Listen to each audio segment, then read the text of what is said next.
오늘 우리는 세례식을 결혼식 컨셉으로 그렇게 진행을 합니다. 두 가지를 위해서입니다. 하나는 세례의 의미가 확연하게 드러나도록 하기 위해서입니다. 세례식, 다 교회를 오래 다니신 분은 떠오르는 그 과정, 내용들이 다 있습니다. 그런 어떤 의식보다 결혼식처럼 기쁘고 행복한 시간이 되도록 이미 세례를 받은 사람은 자신의 세례를 한번 다시 의미를 생각해 보는 것이고, 또 앞으로 세례를 받을 분도 있거든요. 그분들은 이 세례가 너무 참 귀하고 좋다 하면서 기대하고 사모하는 그런 마음을 갖는 거죠. 또 한 가지 이유가 있습니다. 복음이 풍성하게 경험되도록 하기 위해서입니다. 우리는 교회를 다니면서 성경을 읽으면서 연합, 또 약속, 공동체, 또 거룩한 삶, 이런 것들을 들었거든요. 배웠거든요. 근데 이런 복음의 요소들이 오늘 이렇게 세례식을 또 결혼식을 컨셉으로 잡은 이런 세례 예배를 통해서 경험되는 거예요. 삶으로 경험되는 거예요. 이 두 가지를 좀 같이 기억하고자 오늘 이렇게 세례식을 함께 나눕니다. 그래서 결혼을 가지고 오늘 쭉 잠깐 말씀을 좀 드리려고 합니다. 미혼으로 살던 사람이 결혼하면 바로 기혼자가 됩니다. 이게 분명한 변화입니다. 결혼은 결혼한 사람의 삶을 아주 분명하게 바꾸는데 뭐가 바뀌어지죠? 그동안은 내가 중심으로 살았어요. 그런데 바로 배우자, 또 금방 또 나타날 또 우리 자녀, 그렇게 자리가 옮겨지게 됩니다. 세례도 비슷합니다. 세례를 받기 전에는 우리는 영적인 미혼자예요. 그러나 세례를 받게 되면 영적인 기혼자가 되는 거죠. 자기 힘으로 살던 사람이 예수님과 연합이 돼서 살아가는 거죠. 성경을 보면 우리는 죄하면 딱 윤리, 도덕 이런 부분이 생각이 나는데, 성경이 아주 중심에서 보는 것은 하나님과의 관계 부분입니다. 성경 가장 첫 책이 창세기인데 거기에 3장과 4장을 보면, 여러분 아시잖아요. 교회 처음 오신 분도 선악과를 따먹었잖아요, 아담이. 그리고 바로 다음 장에 보면 형제가 형이 아우를 죽이는 사건이 나타납니다. 아담은 선악과를 따먹었고 가인은 땅의 열매로 제사를 드린 것이 문제가 됩니다. 둘 다 죄를 짓거든요. 이제 하나님께서 오셔서 아담도 찾으시고 가인도 찾으세요. 어디 있는가? 근데 아담은 하나님이 두려워서 숨고, 가인은 사람을 피해서 방황하기 시작합니다. 가만히 잘 보세요. 우리는 아담이 선악과를 훔친 것을 죄로 기억해요. 근데 그것보다 더 중요한 것은 이 죄, 선악과를 이유로 하나님으로부터 독립되게 된 아담, 이 관계가 훨씬 더 중요한 죄가 됩니다. 또 가인도 살인한 거죠. 아주 중요한 엄중한 죄죠. 그러나 이것보다 더 하나님께서 주목해서 보신 것은 그가 하나님께서 마련해 주신 공동체, 가정에서 독립을 해버린 겁니다. 하나님과 공동체를 떠난 것이 사람이 맞이하는 죄의 결과입니다. 아담에게 맞이한 것은 두려움입니다. 그리고 가인이 맞이한 것은 방황입니다. 그래서 그 이후로부터 우리 인간들은 인생이라는 것을 어떻게 이해하냐면, 내가 스스로 완벽해져서 최선을 노력을 다해서 헤쳐나가야 할 과제로 그렇게 인생을 이해하기 시작했습니다. 두려움을 해결해야 되니까 악착같이 모아야겠죠. 어떻게든 상대를 이겨야겠죠. 그러니 잠시도 쉴 수가 없죠. 상대를 속이기도 해야 됩니다. 문제는 이렇게 살다 보면 믿는 사람들도 하나님마저 거추장스럽게 됩니다. 당연히 이웃은 형제가 아니죠. 내 성공과 이익을 위해서 필요한 도구가 되어야 됩니다. 그런데 사도행전 2장에 예수님께서 오셔서 다시 우리를 맞이하시려고 하나님 나라와 함께 예수님께서 오셨는데, 이때 베드로가 설교한 모습이 사도행전 2장에 있습니다. 유대인들 또 예루살렘에 있는 모든 사람들에게 말씀을 전하는데, 그때 이렇게 얘기합니다. 너희가 회개하여, 여러분들 그 오늘 순서제 앞에 한번 제일 앞에 보실래요? 거기 말씀이 기록되어 있죠? 우리 같이 한번 읽어보겠습니다. 너희가 회개하여 각각 예수 그리스도의 이름으로 세례를 받고 죄 사함을 받으라. 그리하면 성령의 선물을 받으리라. 그렇죠. 아멘. 회개하여 예수님의 이름으로 세례를 받고 죄 사함을 받으라. 그러면 성령의 선물을 받는다. 이렇게 말씀합니다. 회개라는 것은요, 아까 하나님에게서 독립했죠. 공동체에서 독립했죠. 그래서 자신만을 위해서 살던 것을 멈추는 것, 그것을 회개라고 할 수 있겠습니다. 그럼 세례를 받으라는 것은 뭐냐면, 더 이상 영적인 미혼자로 살지 말고 예수님과 연합하여서 살라는 거죠. 그런 의미에서 세례는 어떤 거냐면, 나와 함께, 예수님과 함께 살지 않겠니? 라는 그런 프로포즈와 같은 거예요.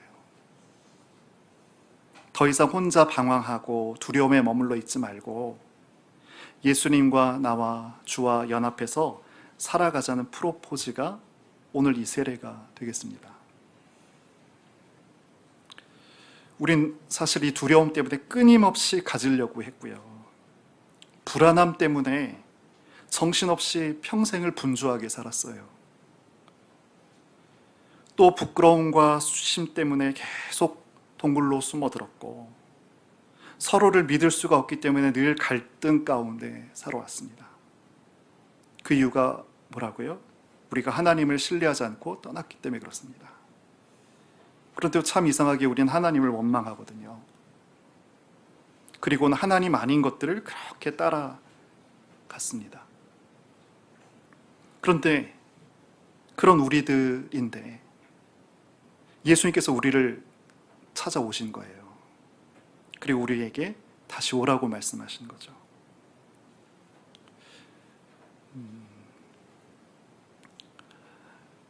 저희 교회는 앞으로 이제 결혼을 하게 될 분들에게 꼭 이런 질문을 하려고 합니다. 어떤 질문이냐면, 결혼을 동거하려고 하세요?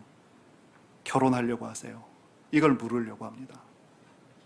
왜냐하면 여러분 충분히 짐작하실 수 있습니다. 동거는 자신의 짝을 온전히 믿지 못하는 거예요. 아까 말씀드렸던 그 두려움이 여기에 있습니다. 어떻게 살아보지도 않고 이 사람과 평생을 함께 할 수 있지? 그러면서 먼저 살아보고 그 다음에 결정을 하려고 합니다.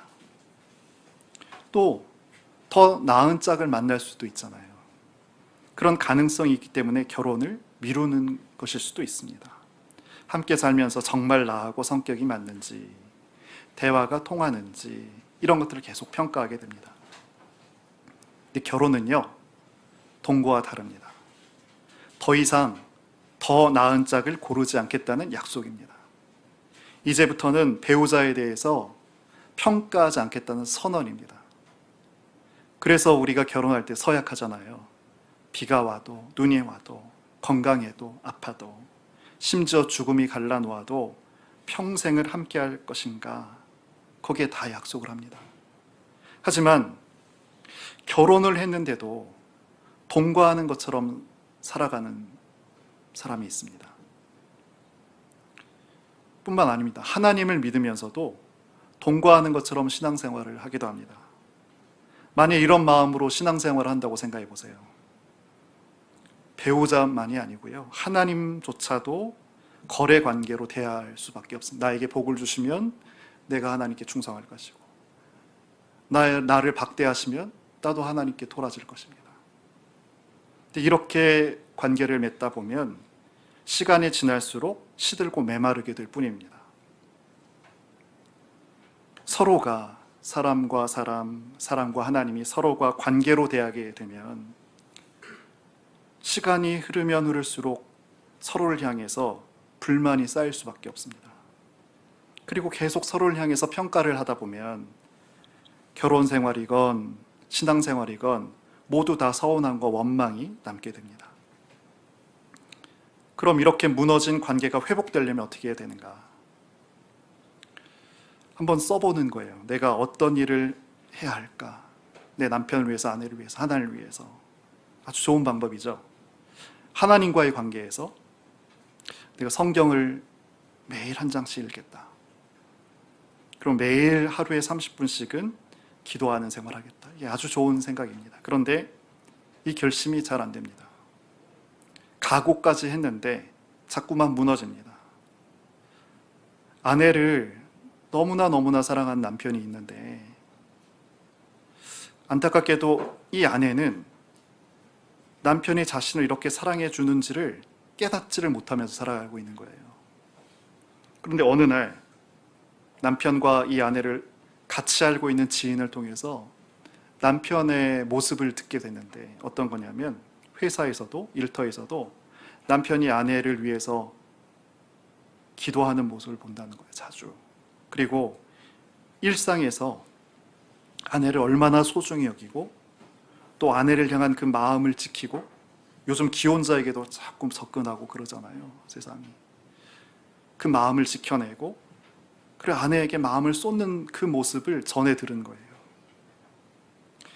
이런 관계를 회복하는 거에는요, 내가 해야 될 일을 적어놓고 실행하는 것보다 그 상대가 나를 향해서 애쓰고 노력한 이야기를 직접 듣고 보는 것, 이게 훨씬 더 중요하고 빠릅니다. 근데 하나님께서는 이 남편보다도 우리를 더 사랑하세요. 우리 부족하잖아요. 그런데 하나님께서는 우리보다 더 나은 짝이 있으실 텐데 다른 짝을 고르지 않기로 작정하셨습니다. 그리고 우리를 세례받는 자리까지 부르시는 거예요. 우리가 이뤄낸 일로 우리가 사랑할 만해서 사랑하신 게 아니에요. 하나님이 먼저 우리를 사랑하셨기 때문에 우리가 그분을 사랑하게 됩니다. 우린 아직도 이렇게 흔들리고 있는데 우직하게 우리를 붙잡아 주셔서 우리가 예수님과 연합할 수 있게 되는 거예요. 세례를 받아서 그리스도와 연합한다는 것은 이제는 이 거래 관계를 끊어낸다는 거예요. 세례를 받는다는 것은 동거가 아니라 결혼을 하겠다는 그런 뜻입니다. 종교인, 전 동거인 그렇게 이해하시면 좋겠습니다. 이 동거인 종교인은 교회에는 출석합니다. 그러나 예수님과 연합해서 산다는 것이 뭔지를 몰라요. 그래서 자신의 한 일에 따라서 요동치는 그런 종교 생활을 하죠. 그러나 세례를 받은 예수님과 연합한 그런 결혼한 사람은 다릅니다. 어떻게 다를까요? 나의 의의 크기가 흔들리지 않습니다. 왜 그렇죠? 예수님께서 죽기까지 순종하신 그 온전한 의가 우리의 의가 되기 때문에 우린 비록 연약하고 부족하지만 흔들리지 않게 되는 거죠. 우리 결혼하신 우리 또 새신랑 새신부 여기 같이 계시는데 새로운 가족이 확 생기죠. 상대의 부모님이 나의 부모님이 됩니다. 또 상대의 형제가 내 형제가 됩니다. 좀 더 알아가고 친밀한 후가 아니라 결혼하자마자 가족이 이렇게 되는 거예요. 이처럼 결혼이란 것은 단번에 모든 것을 바꿔냅니다. 오늘 본문 보시면 너희는 유대인이나 헬라인이나 종이나 자유인이나 남자나 여자나 다 그리스도 예수 안에서 하나다. 완전히 남들이었잖아요. 그런데 한 몸이 된다는 거예요. 어떻게 이런 일이 가능할까요? 이건 어떤 훈련을 하거나 학습을 하거나 수고를 통해서 된 게 아닙니다. 예수님 안에서 하나가 된다는 거거든요. 우리가 세례를 통해서 예수님과 연합이 되면 이렇게 교회 공동체 안에서 또 다른 나와 함께 세례를 받은 또 다른 공동체에서 이분들은 나의 가족이 되는 거예요. 근데 우리 아까 처음에 기억나시죠? 우리는 아담처럼 하나님으로부터 독립을 선언했었고, 가인처럼 형제와 공동체에서 독립해서 자신만을 위해 살았거든요. 근데 이 세례를 통해서 무엇이 되냐면 다시 하나님과 공동체와 연합하게 되는 거예요.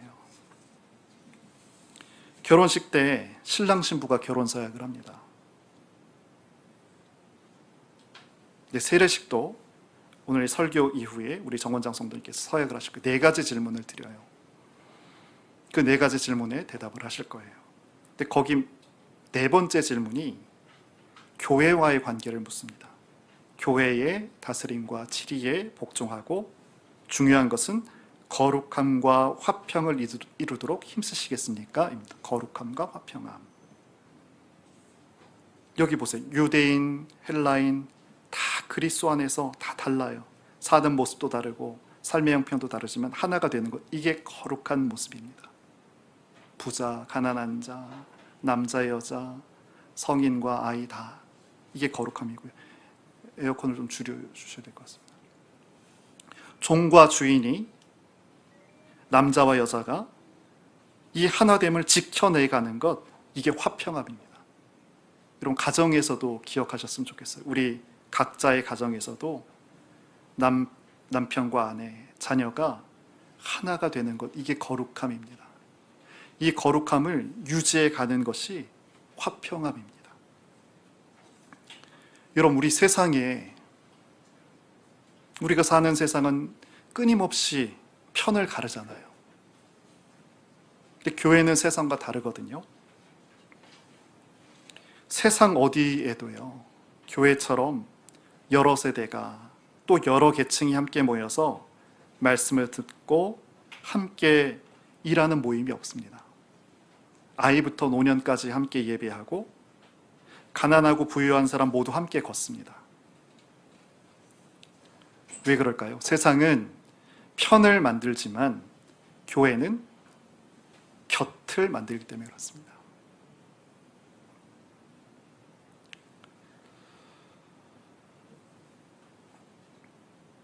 신혼집은 남편과 아내 이렇게 둘만 사는 곳이죠. 여기에 이제 아이가 태어나게 되면 한순간에 그 모습이 바뀝니다. 뭐 침실도 있고, 뭐 마루도 있고, 또 뭐 공부방도 있고, 이렇게 뭐 다양하게 있을 텐데, 이 모두가 다 아이들 놀이터가 되어버립니다. 아이가 태어나면 그 전에 어떤 구조가 돼 있어도 그것이 완전히 바뀌어 버립니다. 우리가 예수님과 연합하게 돼도 이런 결정적인 전환이 우리에게 나타납니다. 일어납니다. 여기 갈라디아서 29절 또 본문 마지막 부분에 보시면 너희가 그리스도의 것이면, 이게 소유라는 말이 예수님의 소유가 되면, 이 세례를 받으면 그리스도의 소유가 된다는 것인데, 아브라함의 자손이 되고 약속대로 유업, 상속을 이을 자가 된다, 이 말씀입니다. 하나님께서 이렇게 약속하시는 약속, 이 상속, 유업이라는 게 뭘까요? 창세기 12장에 보면 그것을 너는 복이 될 것이다 라고 말합니다. 너는 복이 될 것이다. 우리 정원장 성도님은 복이 될 것이다, 이렇게 말씀하는 거예요. 그러면 우린 아브라함에 대해서 조금 상식이 있으신 분은 아이고 큰 민족도 이루고 땅도 얻겠네, 이 생각이 얼른 나죠. 그런데 더 자세히 보면 제가 말씀드렸던 것처럼 누가? 아브라함이, 정원장 성도님이, 제가, 여러분이 복이 된다는 거예요. 복이. 내가 복이 된다는 거예요. 구체적으로 찾지 않고 제가 읽겠습니다. 창세기 18장 18절 19절인데 아브라함은 강대한 나라가 되고 천하 만민은 그로 말미암아 복을 받게 될 것 아니냐. 내가 그로 그 자식과 권속에게 명하여, 이것입니다. 복의 내용이 여호와의 도를, 여호와의 길입니다. 길을 지켜서 의와 공도를 행하게 하려고 그를 택하였다. 이게 복의 내용이에요. 복이 된 자가 사는 삶의 모습이에요. 하나님의 길을 지키면서 그 안에서 의, 이건 공의입니다. 공의, 하나님의 공의. 그리고 공도, 이것은 우리 인간의 정의입니다. 이것을 행하는 삶을 통해서 내가 세상을 향해서 복을 나누는 그런 복이 되는 거예요. 우리를 통해서 만민이 복을 받는 그런 자가 되는 거죠. 근데 예수님께서 이미 이 땅에 계셨을 때 이 의와 공도를 행하셨습니다. 세상을 복되게 하는 이 사명을 우리 예수님이 감당하셨어요. 근데 우리가 세례를 받으면서 이 예수님과 이 사명과 연합하는 거예요. 세례를 받은 사람은 그렇기 때문에 이 의와 공도를 행하면서 세상을 복되게 하겠다고 하는 그런 사람이 되는 거죠. 그런데 교회를 보고 그리스도인 제 자신을 보고 또 함께 공동체를 이루고 있는 성도를 보고 이 시대를 바라보면서 신앙생활을 하고 있는데 죄와 사귀는 것을 크게 문제시하지 않고 의와 공도를 행해서 사람을 복되게 하지 않는데도 아무렇지 않은 그리스도인들을 자주 만나게 됩니다.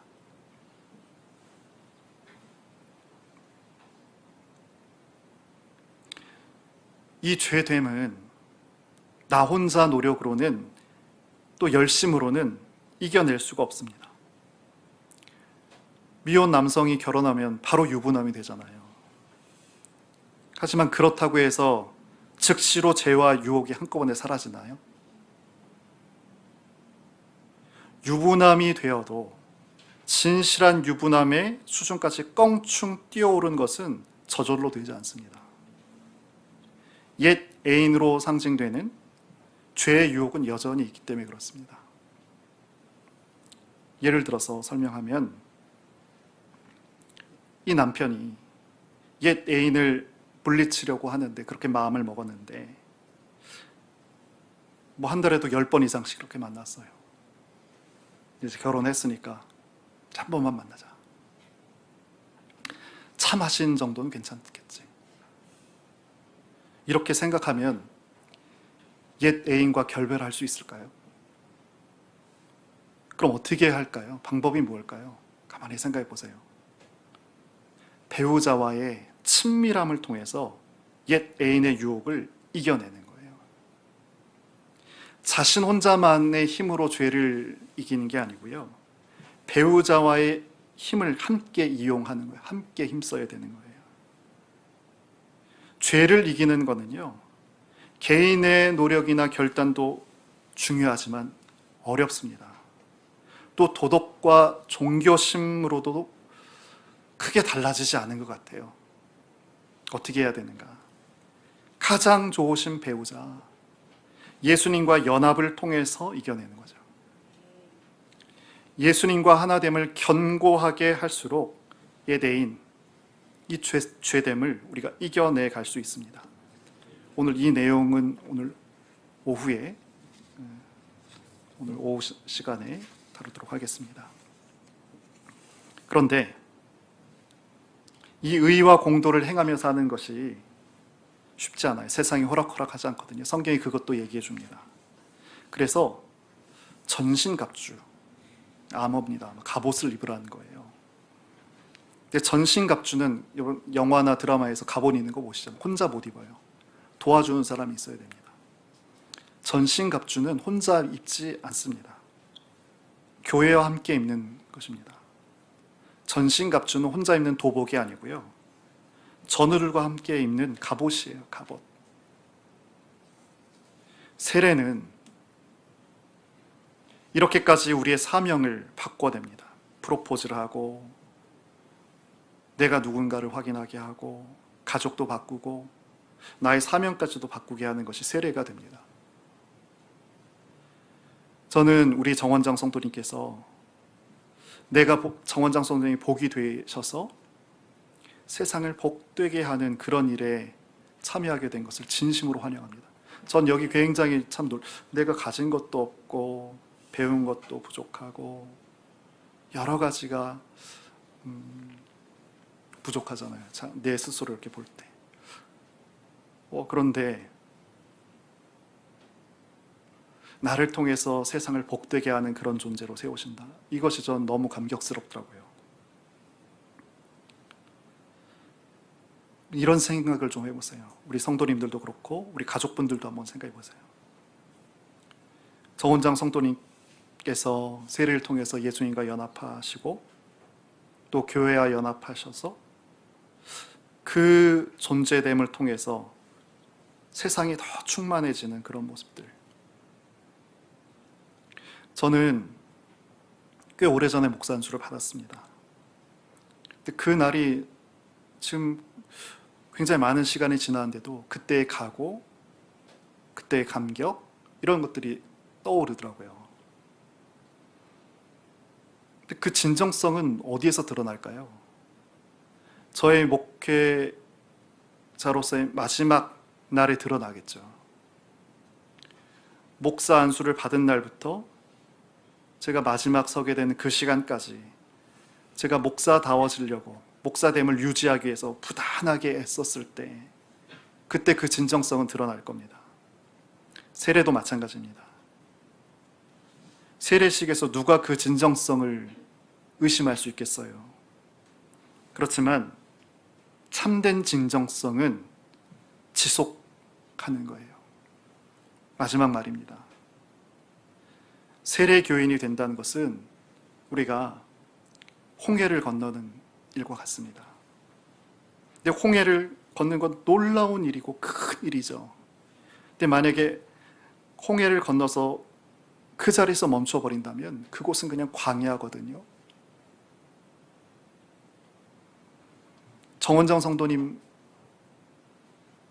꼭 부탁드리고 싶은 것은 이 광야에서의 시험을 다 통과하고 또 심지어는 그 약속의 땅에 들어서서는 처음 가나안과의 전투도 벌여요.